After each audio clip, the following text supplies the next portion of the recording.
It starts becoming cooperative. Instead of hyperactive, it goes hypoactive. And all of a sudden, you just get lethargic and faint and sleepy and that type of thing. And that, did you know, happens with every single body system. Every one of them do the same thing. Let's take, for example, you hear that there's an epidemic today of children that cannot be controlled in school. Little children. What do you think is happening to them? They're hyperactive. They're doing without something.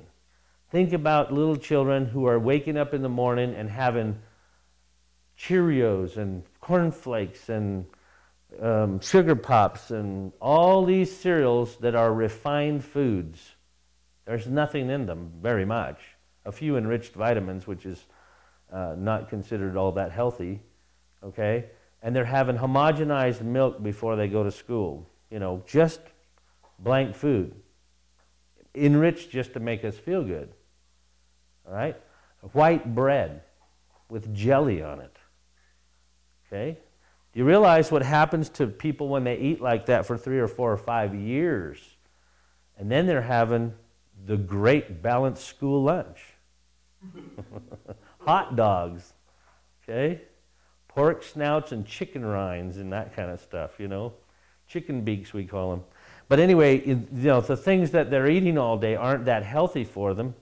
And then we get home at night and we have green beans. Mom thinks we're doing a great job to pull out the frozen green beans, instant potatoes, you know, the quick instant gravies, make up a good dinner. And we find that those foods are devoid of enzymes. They're devoid of minerals. They've been blanched and all the enzymes are gone. So we've talked about some of those things in our previous classes, and we realized that they just don't have any nutrition. So what's going to be the first response of a child without B complex? Is it going to be hyper or hypo? Hyper. So we have all these little children that are getting hyperactive, can't sit still, can't focus, and we find that they're really just deficient in nutrition. Okay? I've done many, many studies with kids and found out when they come in and their parents tell me that, I put them on a good strong vitamin, a good B vitamin, and I put them on a couple calming herbs like feverfew, chamomile. German chamomile flowers are fabulous for calming the nervous system down. And when you calm the body down, you're basically conserving energy. You know, the body's always energetic and trying to be energetic. And what you're doing when you calm it is you're just stalling out and conserving some energy. And so consequently, the child starts feeling better. And it's just really amazing to me. Then we start getting them on some calcium and some magnesium, and things happen to help them balance out.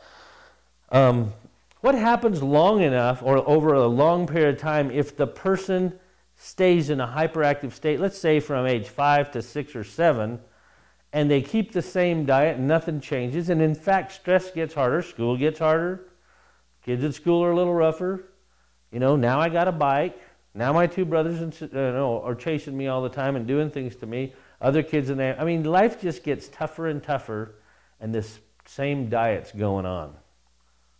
So at what, do you think we're going to get more hyper or at some point go hypoactive? Well, I think it's really interesting that we continue to see that many, many young people are experiencing depression at a very early age, 11, 12, 13. Look at this country's problem with 14-year-olds. It's a major problem, okay? And depression sets in. And again, when you see people going in a chronic condition into to low depression, one of the quickest ways to pull them out is to give them ample nutrition. And you'll see them go from hypoactive back to hyperactive, eventually to normal if they stay on a good diet.